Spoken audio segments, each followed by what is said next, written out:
So, here we go again.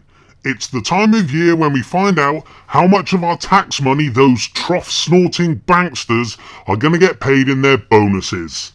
It's a time of year when the very institutions that caused the financial crisis in the first place, the very institutions that have been committing fraud against us for years, the very institutions that have been bailed out with our tax money, reward their talent for not failing as much as they could have.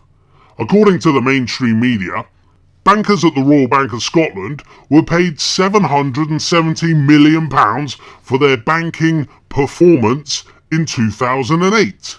However, this pot was originally up to £2.5 billion until it was revealed that the RBS lost £24.1 billion in 2008 alone.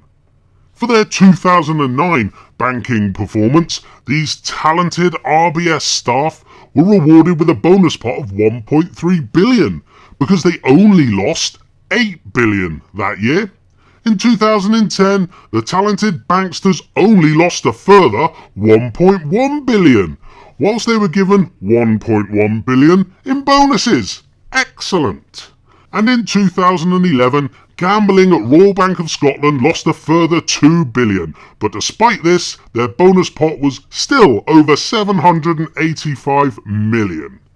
Now, having been completely rubbish for several years, you would have thought RBS's banking talent would have got the hang of gambling by 2012, but nope. They lost a further £5.2 billion in 2012, but again paid over £600 million in bonuses to said talent.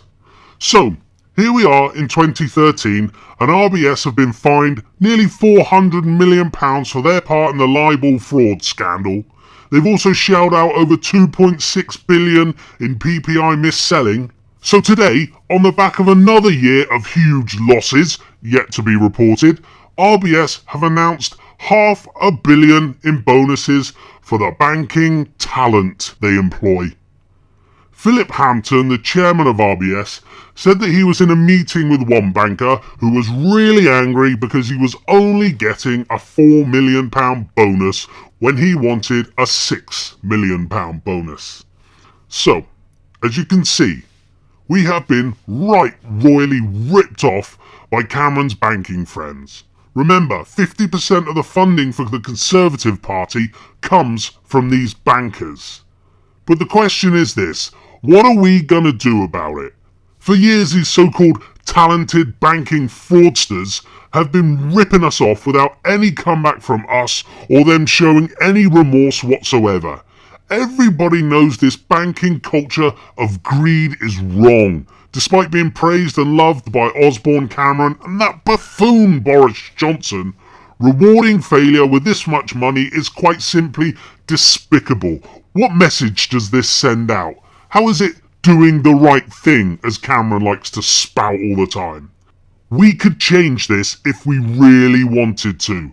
Remember, Royal Bank of Scotland is 80% owned by you and I. Now, I know that people can't be bothered to do more than just moan. I know that the thought of fighting for justice and for what is right is too much of a burden for most. After all, I was a celebrity, get me a career's on. There's pizza on its way and I've got a beer in my hand. I get it. Now, I'm not talking about you, as the chances are if you've seen my videos, then this probably doesn't apply to you. But imagine that in the UK, we weren't a bunch of lazy fuckwits. We didn't play Xbox all day. We didn't sit around thinking that one day we're gonna be famous. And we didn't expect everybody to provide for us. Imagine we were a well-organised, focused, motivated group of individuals who genuinely wanted change. If we had a group like this, we would frighten the fucking daylights out of the system.